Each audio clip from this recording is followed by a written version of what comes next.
Bab 636 Kelahiran.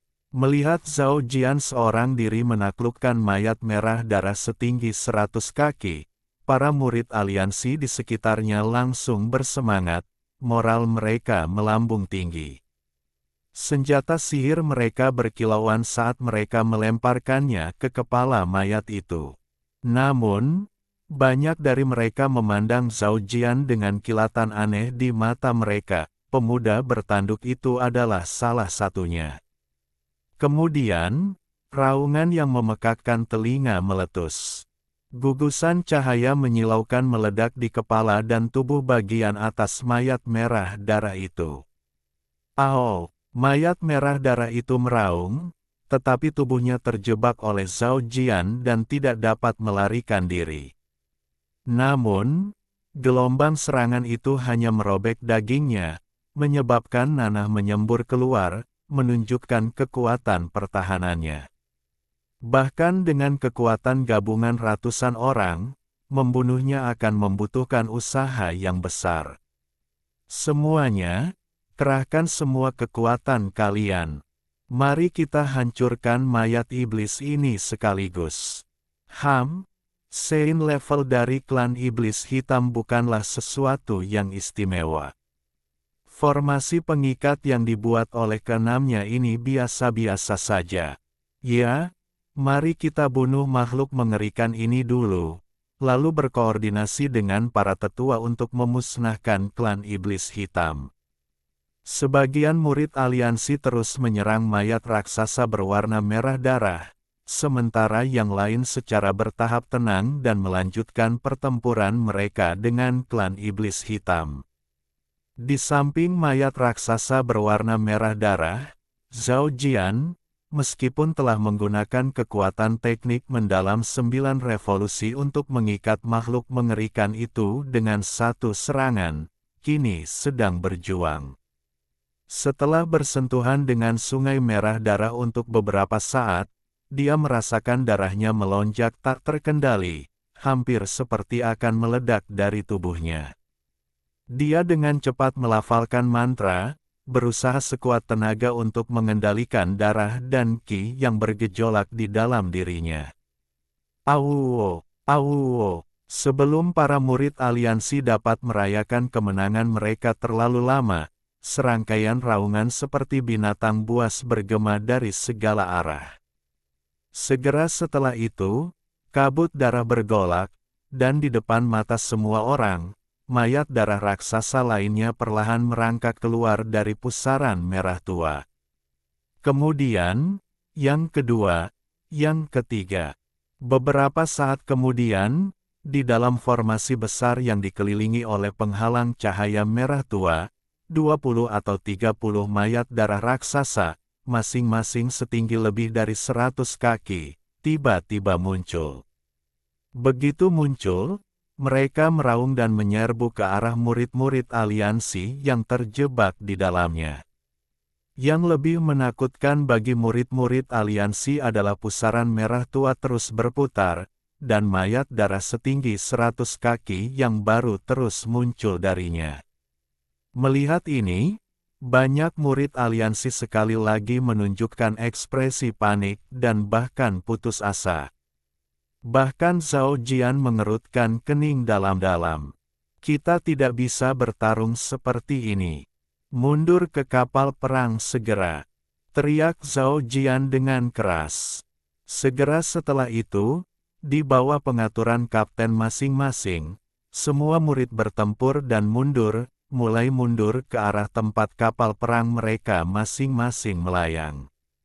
Namun, blokade formasi besar tetap ada.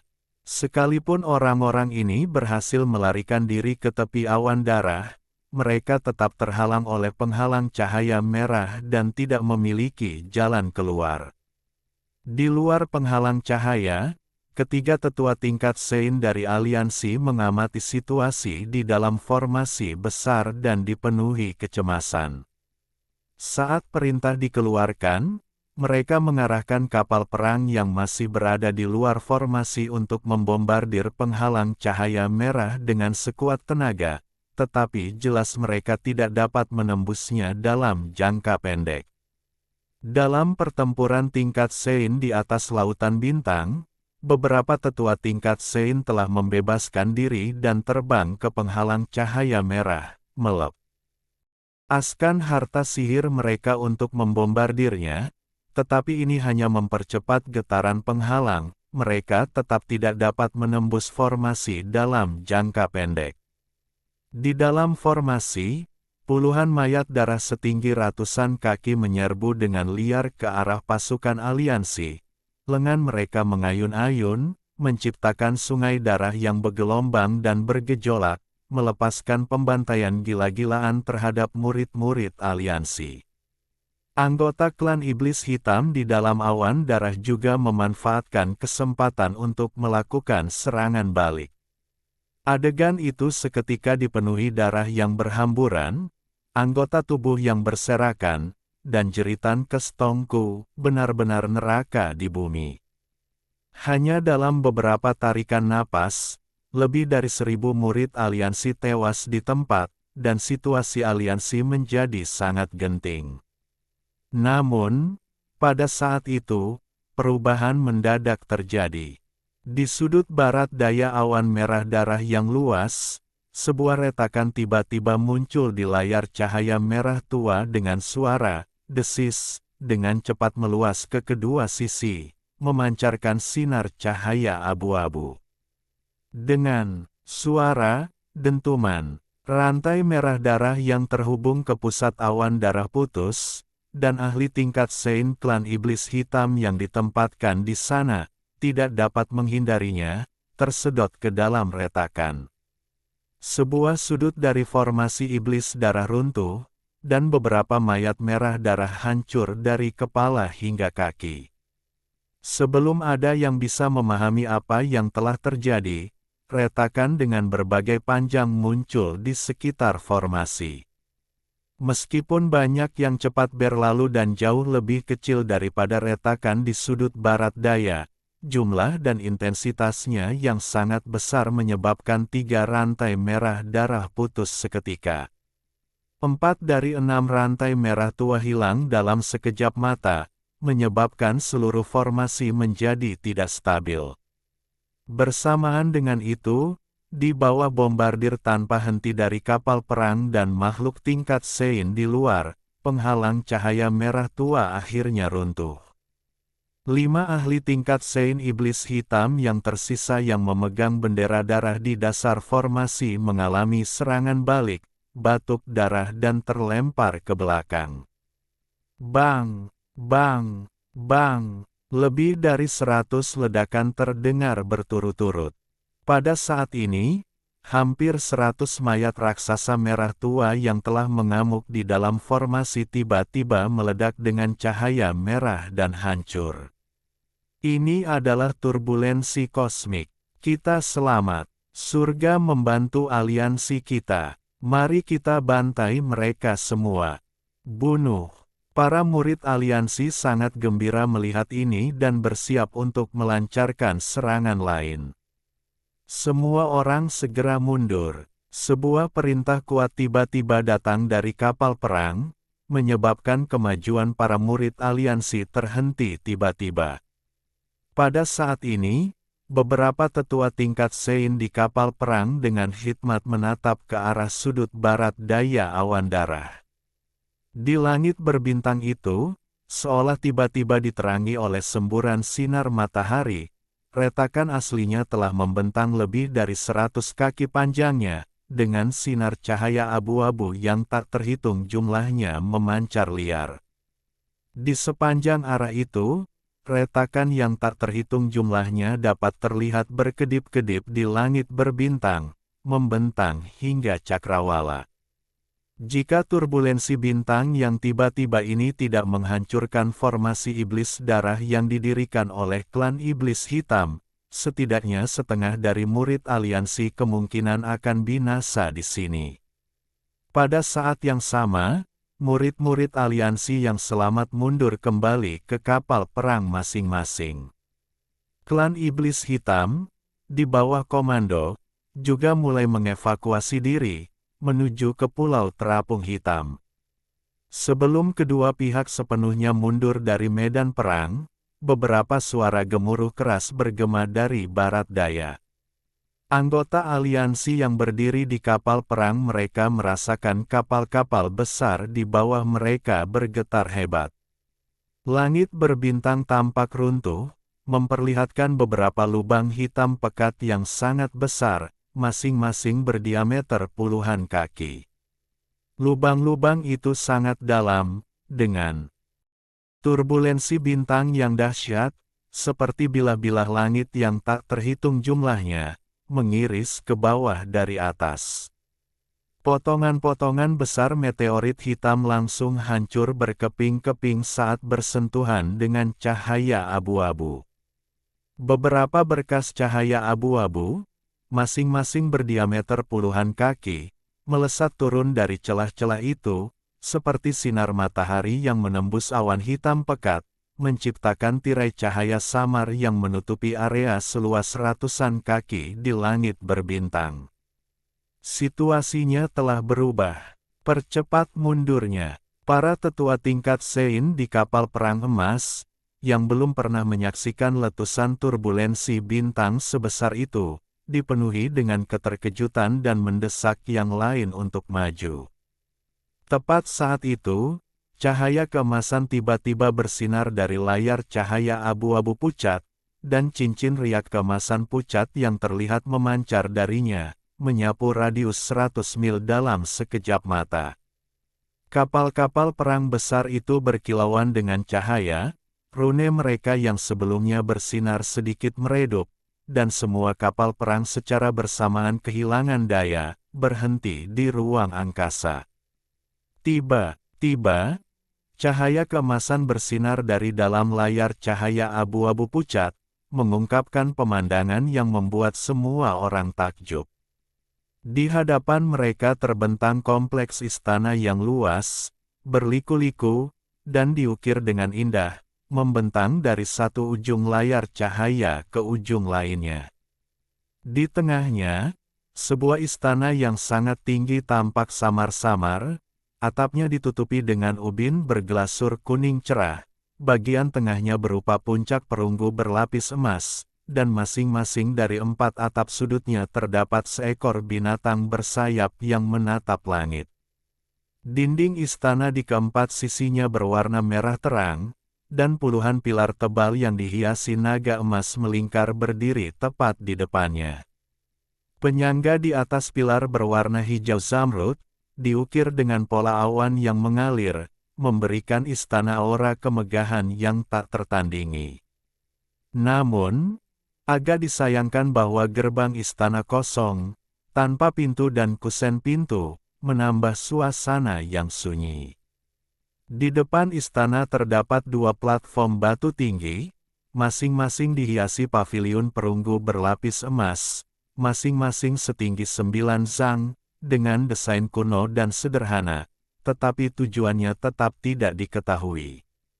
Di antara kedua paviliun perunggu berlapis emas itu terdapat jalan setapak batu biru yang sempit, sekitar 10 zang lebarnya, penuh dengan jurang dan batu biru itu sendiri tampak seolah-olah telah dibajak oleh beberapa mata bajak besi raksasa. Di kedua sisi jalan setapak batu biru, puluhan pasang patung giok putih, masing-masing setinggi sekitar 10 zang, tersebar secara acak.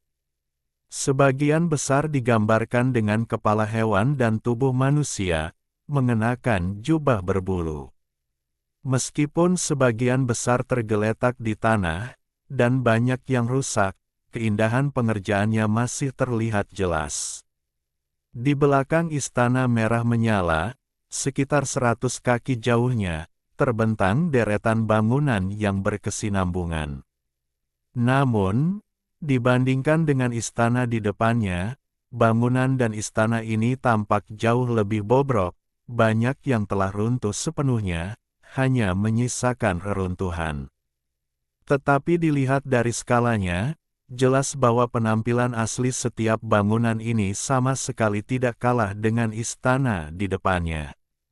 Di tengah-tengah banyak istana, terdapat danau berbentuk bulan sabit dengan air biru tua, diselimuti kabut dan awan ungu, tampak seperti negeri dongeng. Melihat lebih jauh ke belakang istana, seseorang mencapai tepi tirai cahaya abu-abu, di mana hanya hamparan hijau samar yang terlihat, tampaknya sebuah taman. Jelas, pemandangan yang ditampilkan dalam cahaya abu-abu ini hanyalah puncak gunung es. Anehnya, karena alasan yang tidak diketahui, tidak hanya tidak ada sosok manusia yang terlihat di dalam bangunan-bangunan ini, tetapi bahkan tidak ada satupun makhluk hidup yang muncul. Lebih jauh lagi, penghalang keemasan pucat yang samar menyelimuti area tersebut. Beberapa tetua tingkat Sein yang berdiri di atas kapal perang emas menyaksikan pemandangan aneh ini dengan berbagai ekspresi. Para pemimpin klan iblis hitam di pihak lain juga menunjukkan ekspresi keheranan yang luar biasa. Bab 637 Bintang yang terbuang. Di suatu tempat di hamparan bintang, kelopak mata Simu berkedut, dan dia perlahan terbangun. Dia membuka matanya dan mengamati sekelilingnya, mendapati dirinya diselimuti bola cahaya perak samar, melayang di antara tumpukan besar pecahan meteorit. Yan Luo tidak terlihat dimanapun. Simu menutup matanya dan merenung sejenak, menemukan bahwa selain sedikit gangguan dalam sirkulasi energi spiritualnya, lukanya telah pulih sekitar 70–80%. Dia segera mengalirkan energi sejatinya dan berdiri di udara. Begitu dia berdiri, bola perak yang mengelilinginya menghilang. Detik berikutnya, Simu merasakan energi kacau yang tidak stabil mengalir ke arahnya dari langit berbintang di sekitarnya. Meskipun tidak sekuat arus turbulen di langit berbintang, energi itu tetap tanpa henti mengikisnya. Untungnya, kekuatan mendalam yang dia kembangkan telah menciptakan keseimbangan antara yin dan yang di dalam tubuhnya, sehingga energi kacau yang lemah ini tidak menimbulkan ancaman baginya. Simu menenangkan diri, menutup matanya, dan mengalirkan energi spiritualnya, mencoba menghubungi Yan Luo melalui indera ilahinya. Yan Luo terluka parah dalam pertempuran sebelumnya dan sekarang tidak dapat ditemukan, dia tidak tahu apa yang terjadi padanya. Sesaat kemudian, dia membuka matanya, ekspresi muram terpancar di wajahnya. Yan Luo belum kembali ke alam bawah, dia pasti berada di dekatnya. Yang membuatnya khawatir adalah hubungan antara jiwanya dan jiwa Yan Luo sangat lemah. Dengan desingan, Simu membentangkan sayap berapi-apinya, melesat keluar dari pecahan meteorit di sekitarnya, dan terbang cepat ke satu arah. Di langit berbintang ini, pecahan meteorit raksasa tersebar di mana-mana, beberapa berukuran puluhan mil, dan jejak samar peradaban maju dapat terlihat di atasnya, menunjukkan bahwa reruntuhan bintang ini tidak terlalu tua. Karena hubungan dengan jiwa Yan Luo sangat lemah, Simu takut kehilangannya jika dia tidak hati-hati, jadi dia tidak terbang terlalu cepat. Ia melintasi langit berbintang yang dipenuhi pecahan selama sekitar 1/4 jam sebelum mendarat di sebuah meteorit besar. Meteorit berwarna abu coklat itu tampak polos. Bahkan sebelum Simu mendarat, ia melihat cahaya perak redup. Sosok Yan Luo diselimuti cahaya perak itu. Yan Luo, mata Simu berbinar, dan ia segera terbang mendekat. Setelah mendarat, Simu melihat Yan Luo dalam cahaya perak itu. Wajahnya pucat, matanya yang indah terpejam, dan bulu matanya yang melengkung berkedut sesekali sementara alisnya berkerut, menunjukkan rasa sakit. Saat ini, baju besi perak Yan Luo telah menghilang, dan ia hanya mengenakan gaun istana putih polos, yang tampak agak tipis. Cahaya perak yang menyelimutinya juga meredup akibat erosi kekuatan kacau, seolah-olah akan runtuh kapan saja. Simu mengangkat Yan Luo dan melambaikan tangannya. Gelombang biru muda yang lembut perlahan muncul dari telapak tangannya, menyelimuti Yan Luo sepenuhnya. Begitu tirai cahaya biru muda muncul, lapisan cahaya perak yang menyelimuti Yan Luo segera hancur. Simu sedikit mengerutkan kening, lalu dengan hati-hati menyentuh dahi Yan Luo dengan dua jarinya. Cahaya biru samar beriak di tubuhnya seperti air. Setelah beberapa saat, Simu menarik tangannya. Meskipun Yan Luo tidak sadar dan api jiwanya sangat lemah, untungnya, dia tidak dalam bahaya langsung. Dia diam-diam menghela napas lega, senang telah menemukannya tepat waktu. Dia berdiri, memanggil kereta bulu rohnya, dan melompat ke atasnya, menggendong Yan Luo di lengannya. Mereka melesat melintasi langit berbintang, meninggalkan jejak cahaya biru, dan terbang menjauh. Dia tidak mengenali daerah ini, tentu saja tidak terlihat seperti lautan bintang batu terapung, tetapi kekuatan kacau yang terkandung di dalamnya cukup besar. Prioritas utamanya adalah meninggalkan tempat ini sebelum membuat rencana lebih lanjut. Dia menggendong Yan Luo melewati reruntuhan bintang, pecahan meteorit semakin berkurang saat mereka lewat. Setelah terbang selama 3 jam penuh, mereka akhirnya terbebas dari reruntuhan bintang. Meninggalkan lingkaran pecahan meteorit, pemandangan tiba-tiba terbuka. Cahaya bintang dan nebula yang jauh di langit gelap tampak sangat dalam dan indah. Namun, Simu tidak punya waktu untuk mengaguminya. Dia mengemudikan kereta terbang bulu rohnya dengan kecepatan penuh menuju planet berwarna kuning kecoklatan terdekat. Setengah hari kemudian, di planet kuning kecoklatan itu, awan tebal berwarna abu-abu menekan di atas deretan pegunungan yang bergelombang.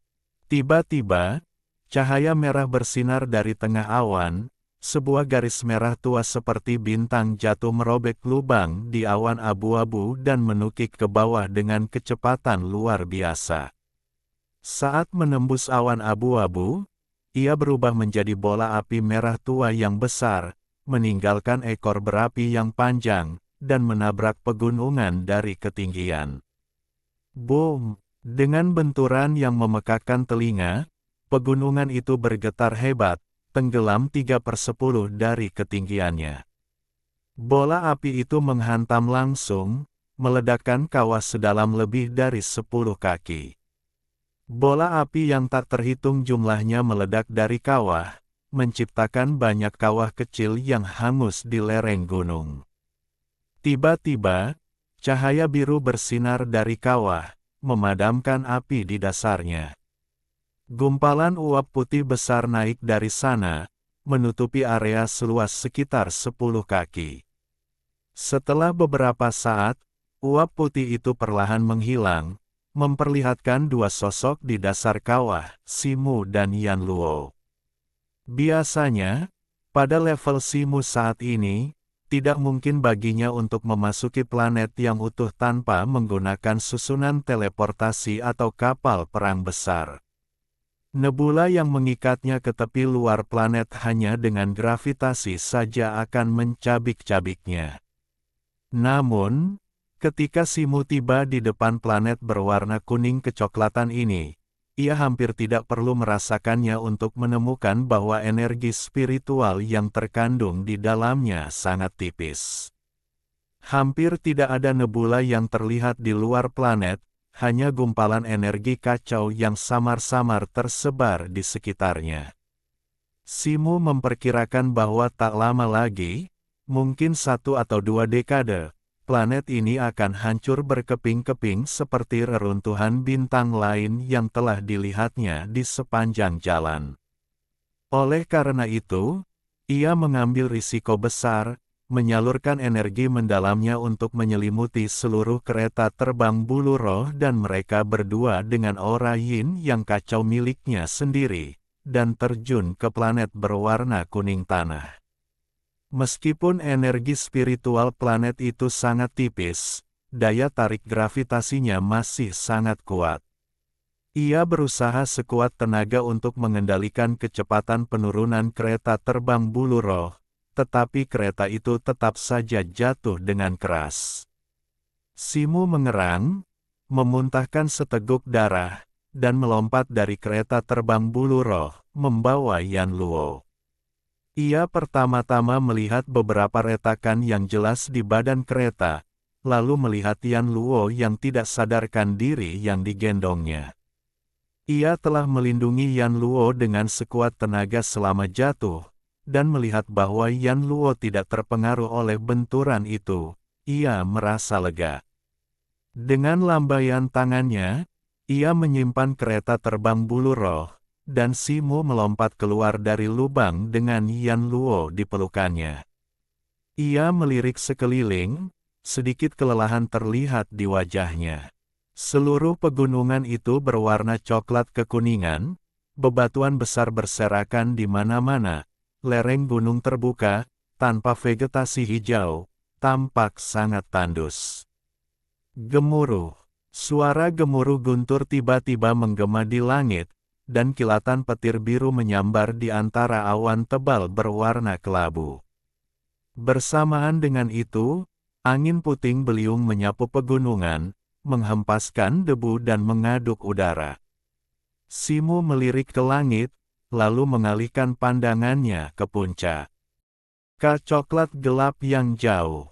Energi spiritual di planet ini jauh lebih tipis daripada di bintang samudra biru, bukan hanya tumbuhan langka dan tanaman abadi yang langka, tetapi bahkan bunga dan pohon yang indah pun jarang terlihat.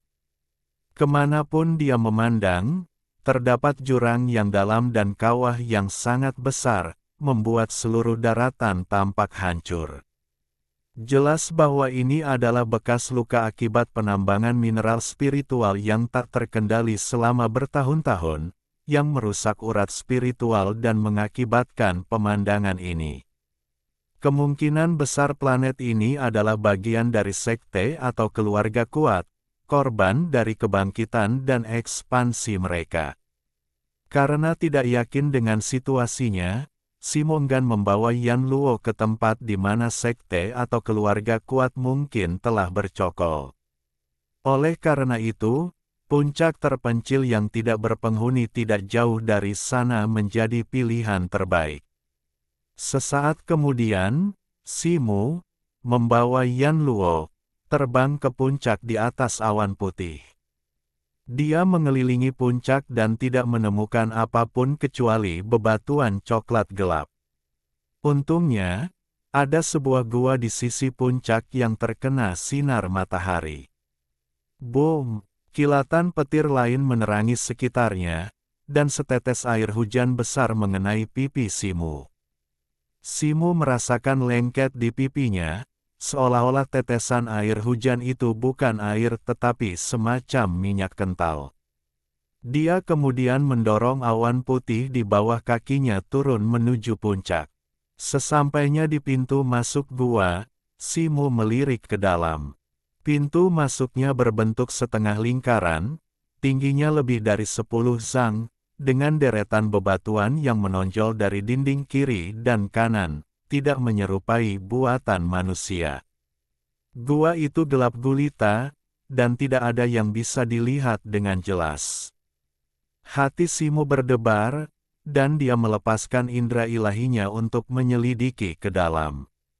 Namun, saat indera ilahinya masuk, fluktuasi kuat terpancar dari dalam gua, diikuti oleh hembusan angin yang menerbangkan debu coklat kemerahan. Segera setelah itu, lolongan keras bergema dari dalam gua, dan seekor elang raksasa, hampir berukuran 10 zang, muncul. Begitu keluar dari gua, ia membentangkan sayapnya dan melayang ke langit, berputar-putar di atas puncak gunung. Melihat ini, Simu tetap tak bergerak, menatap elang itu dengan tatapan kosong. Tepat saat itu, hujan yang telah lama tertahan akhirnya mulai turun. Ciprat, tetesan hujan yang kental turun dengan kekuatan luar biasa, dan cahaya putih kabur tiba-tiba bersinar dari tubuh Simu, menyelimutinya dan Yan Luo. Tetesan hujan jatuh di atas cahaya putih itu, langsung menguap menjadi gumpalan kabut abu-abu karena energi yang sangat kuat. Elang itu, basah kuyup oleh hujan yang lengket, melirik dengan mata sebesar lentera, seolah-olah menilai kekuatan Simu. Pada saat ini, aura Simu terkendali, dia tidak melepaskan jejak kekuatan apapun, tampak biasa saja seperti manusia biasa. Elang itu, seolah menyadari Simu tidak menimbulkan ancaman, mengeluarkan teriakan tajam, matanya berkedip dengan dua cahaya merah yang ganas. Kemudian, dengan kepakan sayap yang kuat, tubuhnya yang besar menukik ke bawah, meninggalkan bayangan abu-abu di udara, menuju lokasi Simu. Bab 638 Ketidaksadaran. Melihat Simu tetap berdiri diam, elang raksasa itu mengeluarkan jeritan lagi. Wosh! Seberkas cahaya abu-abu melesat keluar dari paruhnya yang besar dan berbentuk kait. Cahaya itu berputar kencang begitu dilepaskan, menelan hujan yang belum turun di udara, mengubahnya menjadi pusaran air sepanjang beberapa meter yang meluncur ke arah Simu dan temannya. Saat itu, Simu mengangkat satu tangan, telapak tangannya bersinar terang. Dengan lambaian santai, dia berbalik dan berjalan masuk ke dalam gua besar itu, sambil membawa Yan Luo. Seberkas cahaya putih melesat dari tangannya, langsung bertabrakan dengan pusaran air. Tidak ada ledakan dahsyat, hanya suara, puff, yang lembut, dan pusaran air itu terbelah menjadi dua. Segera setelah itu, garis darah muncul di kepala elang raksasa itu. Suara, gedebuk, yang teredam. Elang raksasa itu, yang sudah terbelah menjadi dua, tidak melambat dan jatuh ke tanah di depan gua, tubuhnya yang besar menghalangi setengah pintu masuk. Simu sudah melangkah masuk ke dalam gua dan, tanpa menoleh ke belakang, terus masuk lebih dalam. Gua itu cukup luas, tetapi karena terbentuk secara alami, permukaannya tidak terlalu halus.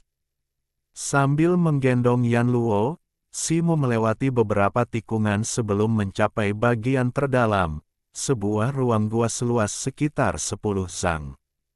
Gua itu berbentuk kubah, dengan beberapa lubang kecil miring di langit-langit yang memungkinkan sinar cahaya masuk, membuatnya cukup terang dengan latar belakang batu mineral putih berkilauan yang menutupi dinding.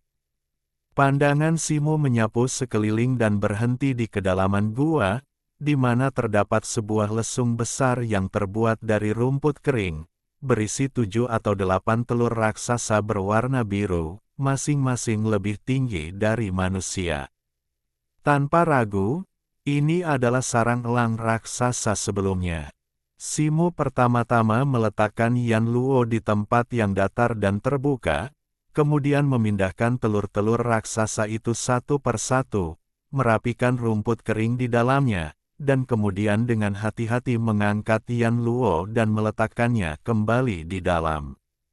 Anehnya, meskipun tempat itu dalam dan terpencil, tempat itu tidak lembab, bahkan, tempat itu cukup kering dan hangat. Namun, ketika Simu mengangkat sedikit rumput kering itu, dia langsung mengerti. Ternyata, di bawah rumput kering itu, terdapat potongan-potongan giok matahari api dengan berbagai ukuran, sebagian besar disiapkan oleh elang raksasa untuk mengerami telur-telur raksasa. Setelah semuanya beres, Simu mengeluarkan jubah hijau dan menyelimuti Yan Luo dengannya, lalu duduk bersila di sampingnya dan mengeluarkan pil serta batu spiritual untuk mengatur pernapasannya. Setelah beberapa waktu yang tidak diketahui, Simo melepaskan dua batu spiritual yang telah berubah menjadi putih keabu-abuan dan perlahan membuka matanya. Kelelahan di wajahnya telah berkurang secara signifikan, dan matanya kembali bersinar. Luka-luka yang dideritanya ketika ia dengan paksa menyerbu planet ini juga telah sembuh secara signifikan. Kemudian ia menoleh untuk melihat Yan Luo yang terbaring di tumpukan jerami. Matanya yang indah masih tertutup, alisnya berkerut, dan sehelai rambut jatuh di pipinya yang lembut, membuatnya tampak agak lemah, sangat kontras dengan pancaran kecantikannya yang biasa. Melihat rasa sakit di wajahnya sedikit berkurang, tetapi ia masih tidak menunjukkan tanda-tanda bangun, Simo mengerutkan kening. Setelah ragu sejenak, ia mengeluarkan botol porselen giok ungu, menuangkan pil emas, dan menawarkannya ke bibir Yan Luo.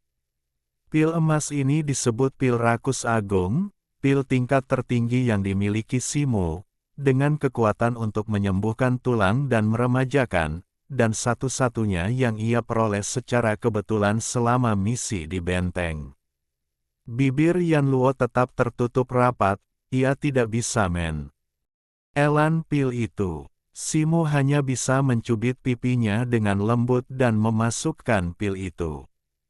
Cahaya biru lembut kemudian bersinar dari telapak tangannya, menuntun pil itu ke perut Yan Luo. Setelah beberapa saat, efek pil besar itu seharusnya telah sepenuhnya hilang, tetapi Yan Luo tetap tidak sadar, rasa sakit di wajahnya tidak berkurang. Melihat ini, Simo ragu sejenak, lalu melambaikan tangannya. Sebuah menara putih kecil berputar dan melayang keluar, melayang di atas kepala Yan Luo, memancarkan cahaya putih lembut. Begitu cahaya itu jatuh, kerutan di dahi Yan Luo sedikit mereda. Simo senang, tampaknya khasiat penenang dan penenang dari menara penstabil pikiran mulai berpengaruh. Namun, setelah beberapa saat, ia menyadari bahwa efek menara itu terbatas pada mengurangi rasa sakit Yan Luo sampai batas tertentu, sama sekali tidak efektif untuk membangunkannya. Setelah menghela napas, Simo menyimpan pagoda penstabil dan perlahan mengangkat tangan Yan Luo, menggenggamnya dengan ujung jarinya sendiri. Saat ia mengucapkan mantra lembut, lingkaran cahaya biru pucat beriak di sekelilingnya, mengalir lembut dari telapak tangannya ke Yan Luo. Tak lama kemudian, Simo memperhatikan rasa sakit di wajah cantik Yan Luo perlahan memudar, digantikan oleh ekspresi tenang, seperti seorang gadis yang tenggelam dalam mimpi indah. Bulu mata panjang Yan Luo berkedip beberapa kali, dan untuk sesaat, Simo berpikir dia akan bangun. Jari-jarinya tanpa sadar menggenggam jari Yan Luo. Yang mengecewakan Simo, dia tidak bangun. Penampilan, bentuk, dan aura Yan Luo tidak dapat dibedakan dari manusia biasa, tetapi Simo tahu betul bahwa dia masih roh. Sebelumnya, untuk menyelamatkannya, Yan Luo telah 2 kali menantang makhluk tingkat Sein, bertarung melawan Xiao Yao dan Mo Linyu, 2 ahli tingkat Sein. Kemudian, dia mempertaruhkan nyawanya di tengah langit berbintang yang bergejolak, langsung menghadapi erosi kekuatan kacau. Kerusakan pada api jiwanya pasti sangat besar. Memikirkan hal ini, Simo tak kuasa menahan gejolak emosi. Dia telah keliru menjadikan Yan Luo sebagai hewan peliharaan rohnya bertahun-tahun yang lalu, dan sekarang kerangka ini telah tumbuh lebih kuat darinya. Meskipun dia sering mengabaikannya, dia selalu melindunginya tanpa ragu di saat bahaya. Dia samar-samar merasa ada hubungan yang tak dapat dijelaskan di antara mereka, tetapi dia tidak dapat menjelaskannya dengan tepat. Saat dia merenung, adegan-adegan pengalaman hidup dan mati mereka bersama terlintas di benaknya. Terutama adegan Yan Luo mencoba mendorongnya menjauh dari bahaya di langit berbintang yang bergejolak, emosi yang tak terlukiskan muncul dalam dirinya. Simu menatap wajah Yan Luo yang cantik, memperhatikan matanya sedikit berkedut di bawah kelopak matanya, dan sebuah pikiran tiba-tiba terlintas di benaknya. Dia melepaskan cengkeramannya dari tangan Yan Luo, tiba-tiba berdiri, dan dengan jentikan pergelangan tangannya, mengeluarkan selusin bendera hitam kecil dan beberapa pecahan tulang putih. Kemudian dia membuat susunan pembatas di sekitar Yan Luo. Setelah menyelesaikan ini, Simu melirik Yan Luo lagi, agak gelisah, sebelum berbalik dan berjalan menuju pintu masuk gua. Sesampainya di pintu masuk gua, Simu menendang mayat elang raksasa yang menghalangi pintu masuk dari tebing, lalu melangkah keluar. Langit telah cerah beberapa saat sebelumnya, dan tanah di tebing menjadi sedikit lembab dan lunak setelah hujan singkat yang lengket. Setelah mengukir beberapa pola di depan pintu masuk gua, Simu menanam beberapa bendera kecil yang ditutupi rune di tanah, membuat susunan pembatas lainnya. Kemudian, dengan lambaian tangannya, dia memanggil kereta terbang bulu roh, yang sekarang penuh luka, dan terbang menuruni gunung. Setengah jam kemudian, Simu turun dari langit, mendarat di sebuah lembah coklat seluas beberapa mil. Lembah itu dipenuhi bebatuan berwarna coklat kemerahan, dan setiap 2 ulu atau 30 kaki di sepanjang sisi dinding gunung, muncul lubang tambang setinggi sekitar 10 kaki, yang mengeluarkan bau busuk yang menyengat. Simu mengangkat satu tangannya, kelima ujung jarinya bersinar merah tua, dan gugusan bola api seukuran ibu jari mengembun di atas telapak tangannya, melayang santai di udara.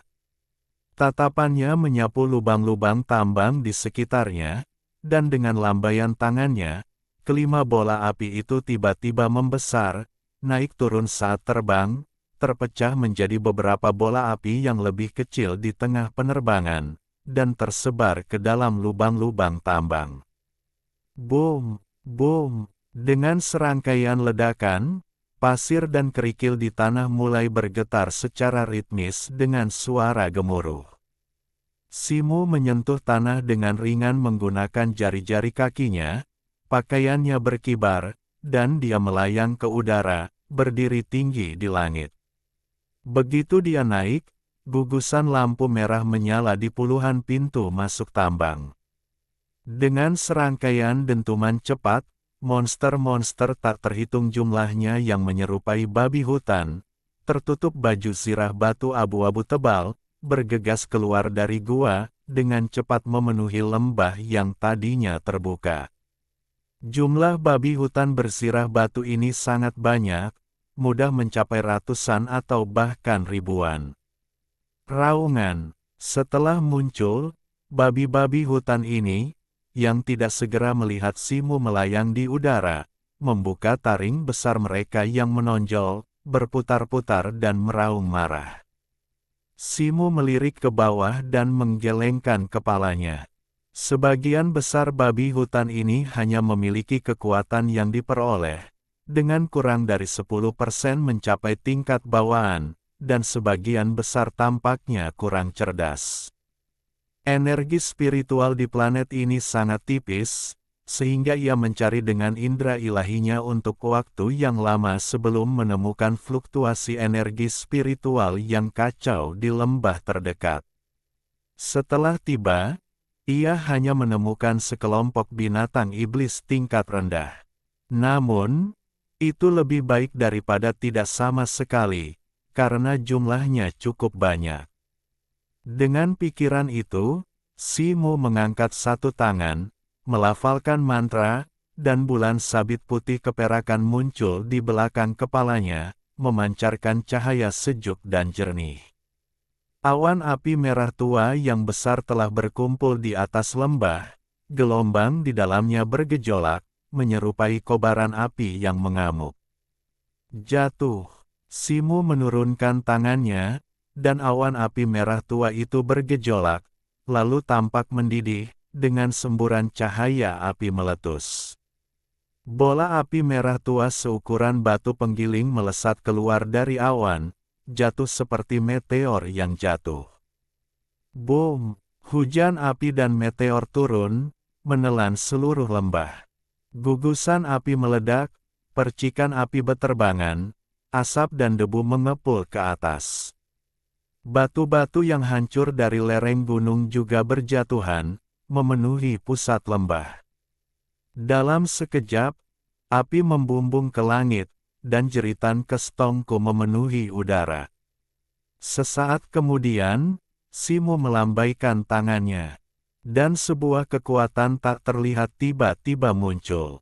Segera setelah itu, gugusan api jiwa hijau yang menyeramkan muncul dari asap dan debu yang masih tersisa, yang semuanya terserap ke dalam kantung jiwa binatangnya.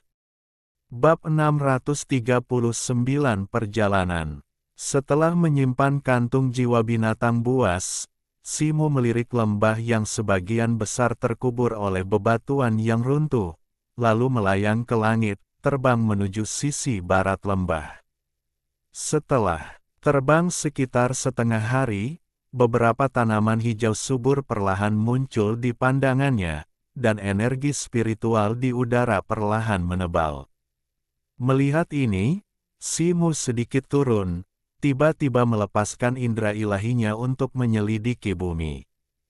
Sesaat kemudian, cahaya merah tua tiba-tiba bersinar di atas pegunungan hijau, dan bayangan kepalan tangan merah tua raksasa, berdiameter 10 zang, turun dari langit, menghantam tanah dengan keras. Dengan raungan yang memekakkan telinga, seluruh pegunungan bergetar hebat. Gelombang kejut yang terlihat menyapu keluar dari hutan tempat bayangan kepalan tangan itu mendarat, membelah. Segala sesuatu di jalannya seolah-olah telah terbelah menjadi dua. Sosok Simu perlahan turun dari langit, berdiri di tengah hutan yang hancur. Dia melirik puluhan mayat iblis tanaman merambat alam bawaan yang tergeletak sembarangan di hutan, lalu mengulurkan tangan dan meraihnya. Gumpalan api jiwa hijau melayang dari iblis sulur yang patah, melayang perlahan ke dalam kantung jiwa binatang di tangan Simu. Terlalu lemah, masih belum cukup. Simu menimbang kantung jiwa binatang di tangannya, bergumam pada dirinya sendiri. Dengan itu, kilatan cahaya muncul di tubuhnya, dan dia melayang ke langit lagi, melanjutkan pencariannya ke arah barat. Saat senja, di lereng bukit di luar kota hitam kecil, Simu duduk bersila di atas batu besar, memegang dua batu spiritual, memulihkan energi internalnya. Kantung jiwa binatangnya kini menggembung, dipenuhi dengan sejumlah besar api jiwa binatang iblis. Dalam setengah hari terakhir, dia telah membantai setiap binatang iblis yang dapat dia deteksi di daerah tersebut. Meskipun binatang iblis ini semuanya adalah binatang iblis tingkat rendah dengan tingkat bawaan atau di bawahnya, membunuh mereka tidak membutuhkan banyak energi sejati, tetapi penerbangan yang panjang dan penggunaan indera ilahi yang ekstensif untuk menjelajah masih membuatnya agak lelah. Setelah beberapa saat, Simu melepaskan cengkeramannya, melemparkan kedua batu spiritual yang telah kehilangan semua kekuatan spiritualnya, dan berdiri. Dia melirik kota kecil berwarna hitam itu, menyaksikan cahaya senja yang memancarkan rona keemasan samar di dinding kota, dan entah mengapa, dia tiba-tiba merasakan kerinduan yang mendalam akan kampung halamannya, kota Feng. Pemandangan kehidupan masa lalunya di sana kini terasa seperti kenangan yang jauh, hampir tidak nyata. Sepanjang perjalanan, dia telah melewati 7 atau 8 kota, sebagian besar berukuran kecil, seperti kota kecil berwarna hitam di hadapannya. Kota terbesar di antaranya masih jauh lebih kecil daripada kota Tianyu di bintang Laut Biru. Selain itu, di beberapa lembah pegunungan yang berhutan lebat, Simu juga menemukan beberapa sekte dengan berbagai ukuran. Meskipun sebagian besar menggunakan beberapa metode penyembunyian dan memiliki beberapa batasan dan penghalang, hal-hal ini tentu saja tidak berguna melawan Simu dalam kondisinya saat ini. Namun, Simu tidak memasuki kota atau sekte-sekte ini. Saat ini, dia fokus mengumpulkan api jiwa binatang iblis dan tidak ingin menimbulkan masalah lebih lanjut. Setelah berlama-lama, Simu melambaikan tangannya, memanggil kereta terbang bulu rohnya, dan melayang ke langit, terbang kembali ke arah asalnya. Malam pun tiba. Simu mendarat dari langit dan, melihat formasi penyegelan di pintu masuk gua masih utuh, melangkah masuk ke dalam gua. Di dalam lesung besar di ujung gua, Yan Luo masih tertidur lelap di atas rumput kering. Simu berjalan menghampirinya dan menatapnya sejenak, lalu duduk, membalikkan tangannya, dan mengeluarkan kantung jiwa binatang yang menggembung. Dia menggenggam mulut kantung jiwa binatang itu dan dengan lembut membukanya sedikit. Lebih dari 100 api jiwa hijau yang menyeramkan melayang keluar darinya dan tersebar di seluruh gua. Simu menatap Yan Luo dengan saksama, alisnya sedikit berkerut, ekspresinya agak tegang. Dia tidak tahu apakah Yan Luo dapat menyerap api jiwa saat tidak sadar. Api jiwa melayang naik turun di dalam gua untuk sementara waktu sebelum perlahan menghilang, tetapi Yan Luo tetap tidak bereaksi. Hal ini mengecewakan Simu. Namun, saat itu juga, bola api jiwa melayang hingga hanya berjarak 1 inci dari Yan Luo. Tanda roh hitam berbentuk teratai di dahinya tiba-tiba menyala, memancarkan daya hisap yang samar. Bola api jiwa itu sedikit bergetar sebelum ditarik ke arah dahinya dan menghilang ke dalamnya dalam sekejap. Simu sangat gembira dan dengan cepat melambaikan tangannya, mengikat puluhan api jiwa yang tersisa menjadi satu dan mengirimkannya ke Yan Luo. Di bawah penerangan cahaya tanda spiritual, api jiwa berubah menjadi bintik-bintik cahaya dan menyatu ke dalam tubuh Yan Luo. Tanpa ragu-ragu lagi, Simu membuka kantung jiwa binatangnya lebar-lebar, dan ratusan api jiwa, seperti kupu-kupu yang berterbangan, menyembur keluar dari kantung, memenuhi seluruh gua dan menerangi dinding gunung di sekitarnya dengan warna-warna cerah. Di bawah bimbingan Simu, semua api jiwa mengalir menuju pola spiritual bercahaya di dahi Yan Luo, dengan cepat membentuk pusaran yang terus mengalir ke dalam tubuhnya. Ini berlanjut selama hampir setengah hari. Bahkan setelah bola api jiwa terakhir diserap oleh Yan Luo, pola spiritual teratai di dahinya tetap menyala, jelas masih menginginkan lebih banyak api jiwa. Simu melepaskan indera ilahinya untuk menyelidiki dan menemukan bahwa api jiwa Yan Luo lebih stabil dari sebelumnya, dan hubungannya dengan jiwanya sendiri telah menguat. Secercah kepuasan muncul di wajahnya. Sepertinya selama ada cukup jiwa binatang iblis, Yan Luo akan baik-baik saja, gumam Simu pada dirinya sendiri. Namun, alisnya segera berkerut lagi. Yan Luo sekarang memiliki kekuatan alam surgawi puncak, dan roh primordialnya sangat kuat.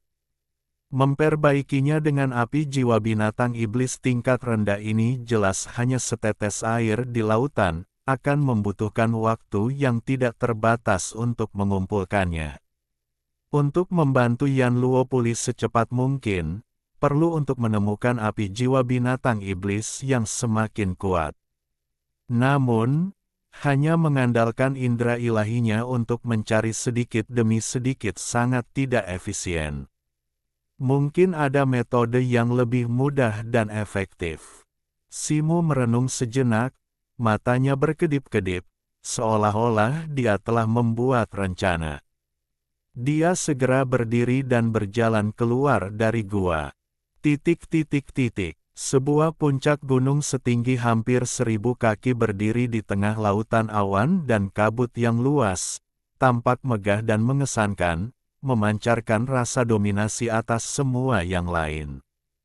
Bebatuan dan tebing aneh tersebar di mana-mana, dan pepohonan menjulang tinggi, terlalu besar untuk dikelilingi beberapa orang, menutupi seluruh puncak dengan lebat. Namun, di puncak, medannya jauh lebih datar, dengan lebih dari 100 bangunan dengan ketinggian yang bervariasi berdiri di sana. Bangunan-bangunan itu sebagian besar berwarna biru kehijauan, dibangun dari kayu paulownia yang berharga dan blok-blok besar batu biru. Di tengah kompleks terdapat plaza batu biru, yang diaspal dengan batu biru yang sangat halus, berkilauan dan cukup megah.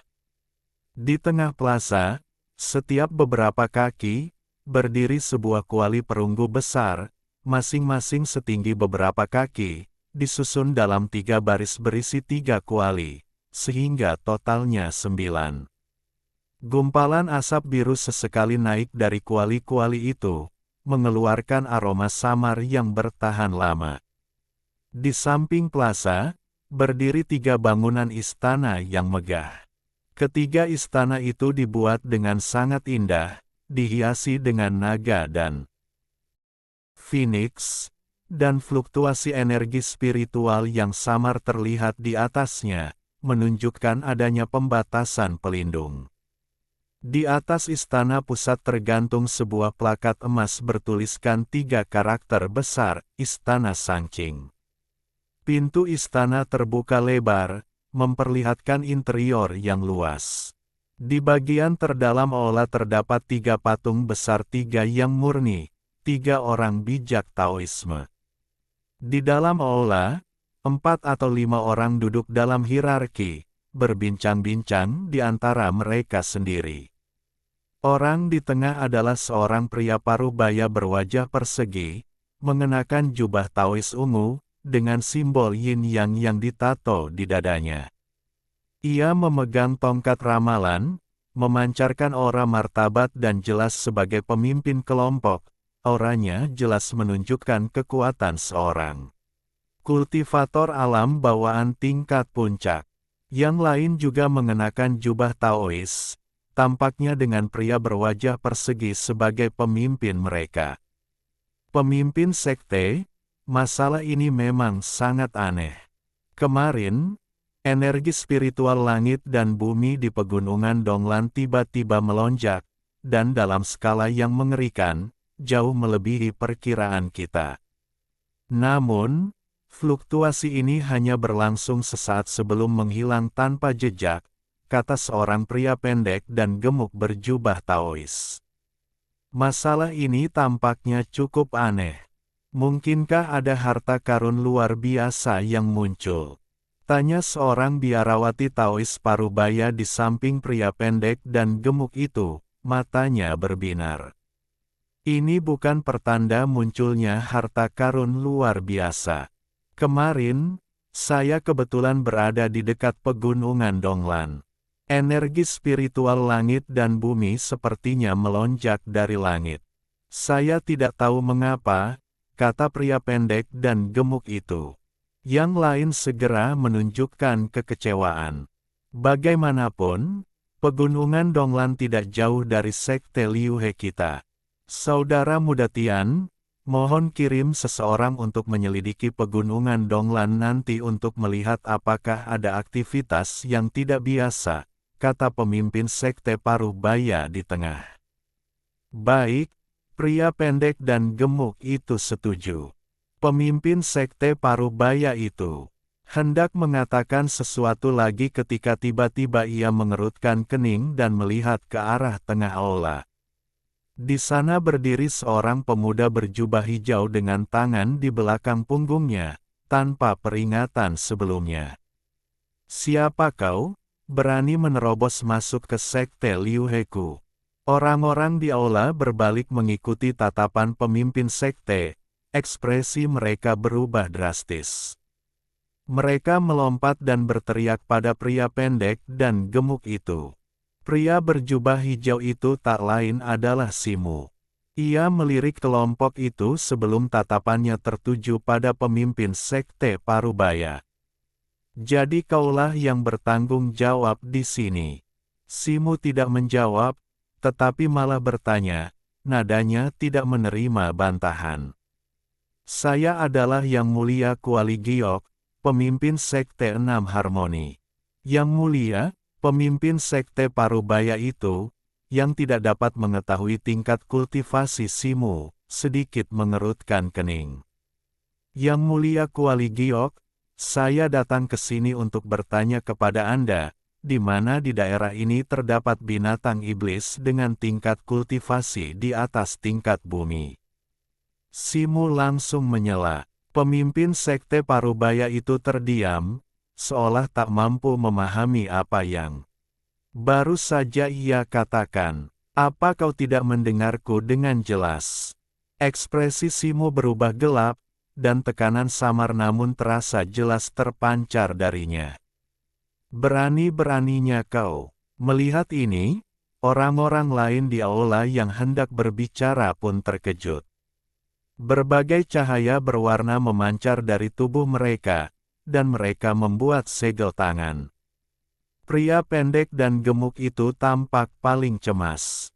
Cahaya merah berkedip di depannya, dan ia telah memanggil pedang panjang merah dengan api di permukaannya. Bab 640 Tuan Misterius.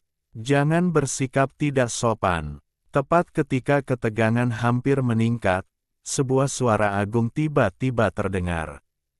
Detik berikutnya, pintu samping aula utama tiba-tiba didorong terbuka, dan seorang pria tua berambut putih melangkah keluar, muncul di hadapan pria pendek dan gemuk itu beserta para pengikutnya. Simu melirik pria tua berambut putih itu. Kultivasi pria ini telah mencapai tahap awal tingkat bumi, menjadikannya orang terkuat di sekte tersebut. Pria pendek dan gemuk itu beserta para pengikutnya saling bertukar pandang, tidak berani membantah kata-kata pria tua berambut putih itu. Cahaya yang terpancar dari tubuh mereka menghilang, dan pria pendek dan gemuk itu menyarungkan pedang panjangnya yang berwarna merah tua. Junior Zhong He memberi salam kepada senior. Pria tua berambut putih itu berjalan menghampiri Simu, membungkuk dalam-dalam, dan ekspresinya sangat hormat. Melihat ini, ekspresi orang lain berubah drastis, dan mereka saling bertukar pandangan bingung. "Tidak perlu formalitas, berdirilah," kata Simu dengan tenang, melambaikan tangannya, dan sebuah kekuatan tak terlihat mengangkat pria tua berambut putih itu. Ekspresi tetua berambut putih itu berubah lagi, menjadi semakin hormat.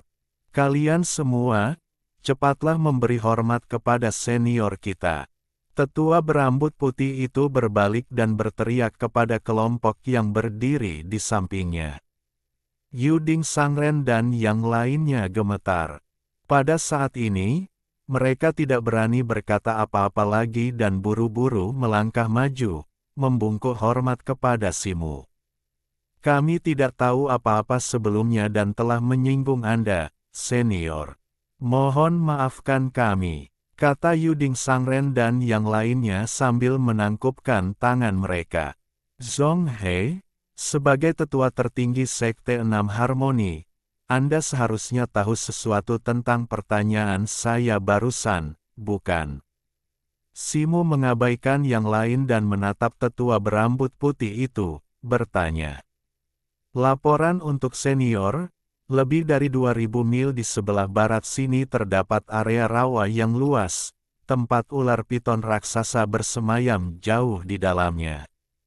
Bersebelahan dengan rawa di sebelah utara adalah Pegunungan Tihuang, area dengan energi spiritual terpadat dalam radius 1000 mil.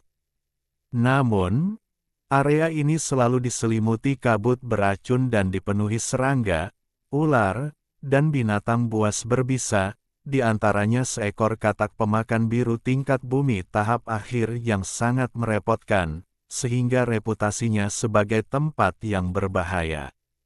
Lebih jauh lagi, binatang buas iblis tingkat bumi juga menghuni daerah tersebut.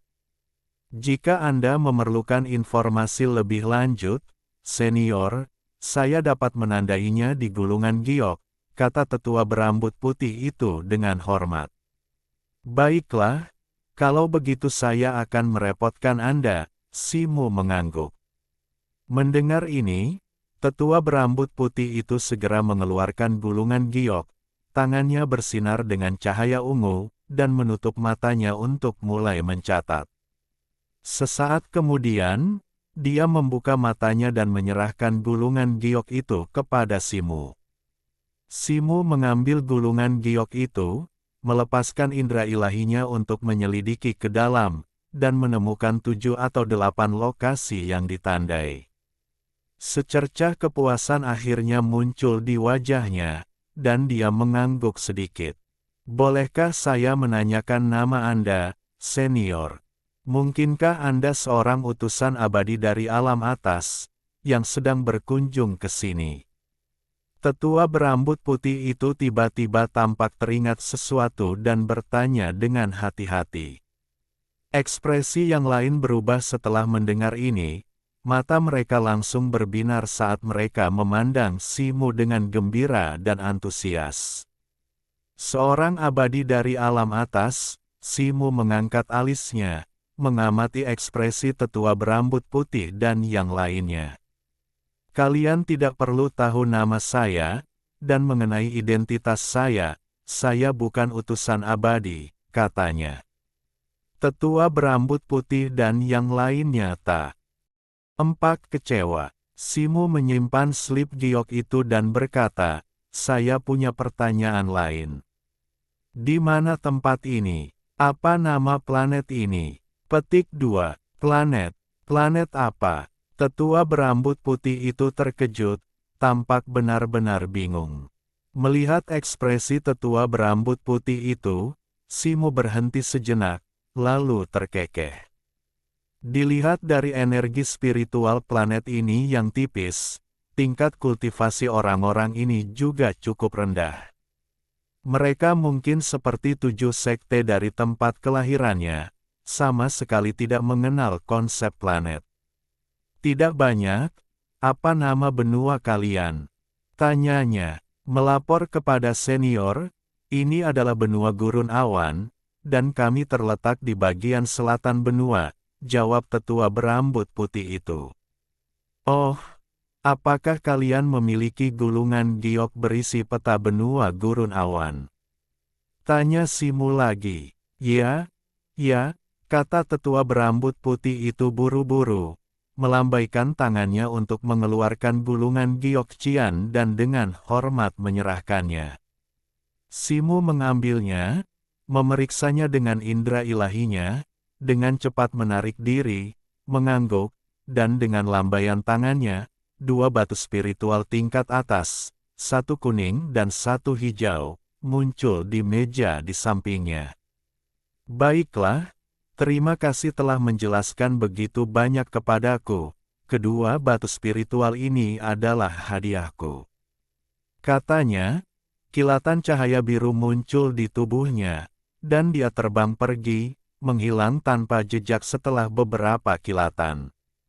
Tetua berambut putih itu tercengang-astonished, tidak menyangka Simu akan pergi begitu tiba-tiba, dan menelan kembali semua kata yang ingin diucapkannya. Kemudian ia menoleh untuk melihat 2 batu spiritual di atas meja di sampingnya. Kedua batu spiritual ini memiliki atribut tanah dan kayu, tetapi memancarkan aura atribut yang sangat kaya dan fluktuasi energi spiritual yang kuat. Ini, batu spiritual jenis apa ini? Fluktuasi energi spiritual yang begitu kuat. Tetua berambut putih itu terkejut. Batu spiritual terbaik yang pernah dilihatnya hanyalah batu spiritual tingkat tinggi. Tetapi fluktuasi energi spiritual dari kedua batu spiritual ini tidak diragukan lagi 100 kali lebih kuat daripada batu spiritual tingkat tinggi. Guru Yuding dan yang lainnya juga berkumpul di sekitar, berseru kagum. Tetua, batu spiritual jenis apa ini? Tanya pria pendek dan gemuk itu. Jika saya tidak salah, ini seharusnya batu spiritual tingkat atas legendaris.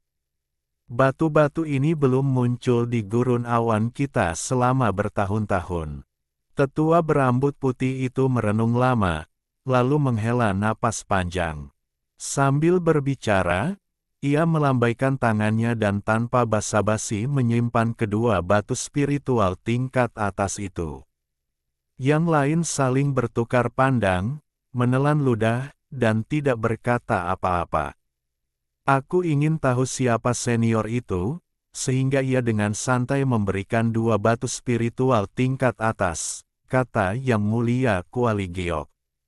Bagaimanapun, kultivasi senior itu tak terukur, mungkin sudah di alam surgawi, kata tetua berambut putih. Yang lain tersentak mendengar ini.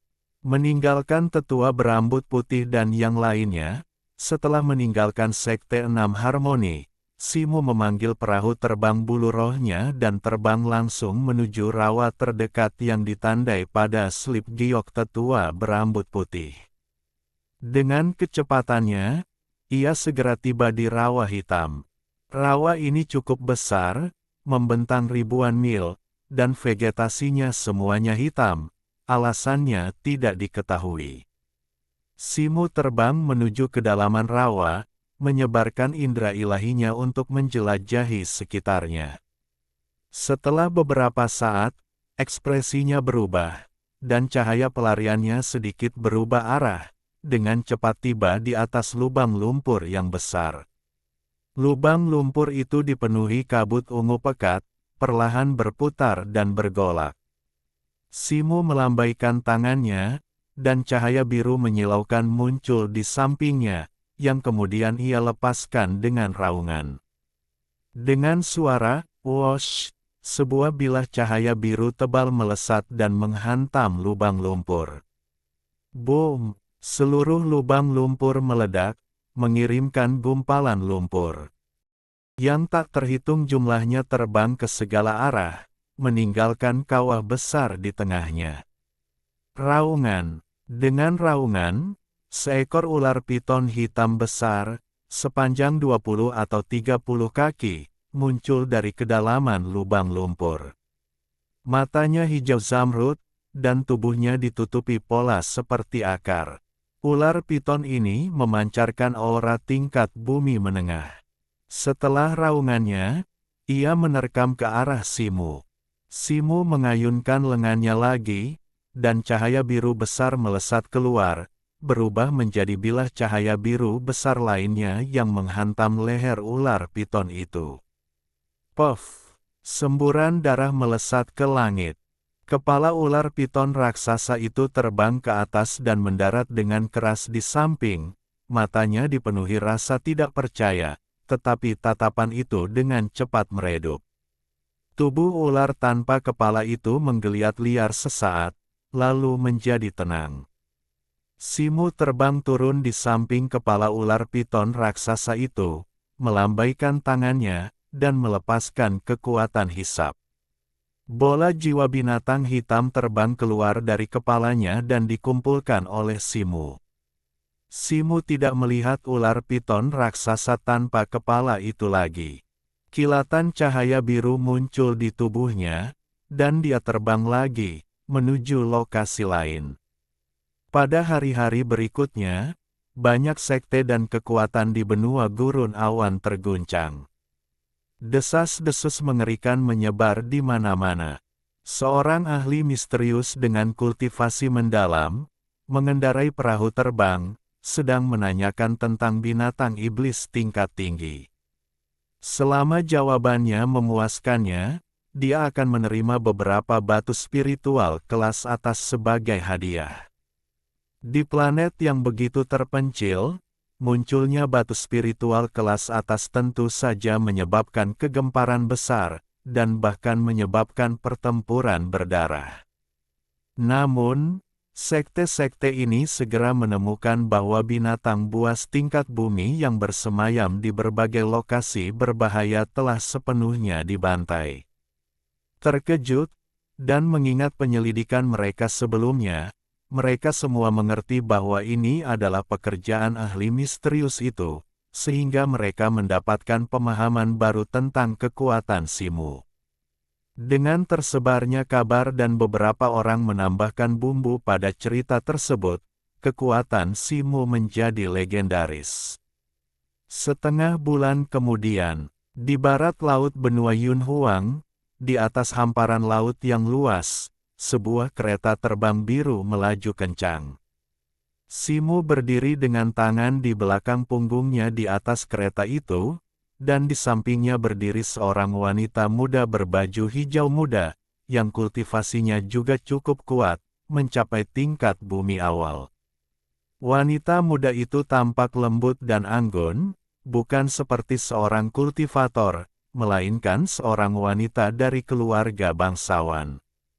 Kereta terbang itu bergerak sangat cepat, pulau-pulau di laut melintas dengan cepat. Tiba-tiba, wajah gadis berbaju hijau itu menunjukkan keterkejutan. Dia melirik Simu dengan hati-hati, tetapi tetap diam. Setelah terbang selama 1/4 jam penuh, pusaran air raksasa tiba-tiba muncul di laut di depan, diameternya membentang puluhan mil. "Senior, kita sudah sampai, ini dia," kata gadis berbaju hijau itu. Perahu terbang itu segera berhenti, dan Simu menatap pusaran air raksasa di depannya, matanya sedikit berbinar. Energi spiritual di sini jauh lebih padat daripada di tempat lain, seolah-olah berasal dari kedalaman laut. Apakah ini tempatnya? Apakah ada binatang iblis tingkat surgawi di sini? Tanyanya. Ya, naga banjir petir tingkat surgawi bersarang di pusaran air ini, kekuatannya tak tertandingi. Beberapa sekte besar di benua ini telah beberapa kali bergabung untuk mencoba membunuhnya, tetapi tidak pernah berhasil, kata gadis berbaju hijau itu. Simu mengangguk, indera ilahinya menyebar, dan kemudian secercah kegembiraan muncul di wajahnya. Memang ada energi iblis yang tak tertandingi di kedalaman laut. Bagus, terima kasih telah membimbing kami kali ini. Ini beberapa batu spiritual, katanya sambil melambaikan tangan untuk mengeluarkan beberapa batu spiritual kelas E. Dan memberikannya kepada gadis itu. Gadis berbaju hijau menggelengkan kepalanya dan berkata, "Terima kasih, senior. Tetapi batu spiritual ini bukanlah yang saya inginkan. Setelah Anda membunuh naga banjir petir, bisakah Anda memberi saya sepotong batu penarik petir dari tubuhnya? Itu akan menjadi hadiah." Batu penarik petir. Simu mengangkat alisnya. Begitu naga banjir petir mencapai usia dewasa, ia menghasilkan batu penarik petir di dalam tubuhnya. Ia menggunakannya untuk menyerap kekuatan petir di dunia untuk kultivasi. Batu penarik petir ini sangat penting bagi saya, jelas gadis berbaju hijau itu.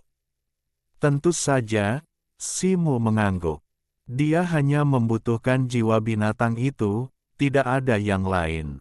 Terima kasih, senior, kata gadis berbaju hijau itu dengan gembira, membungkuk dengan hormat.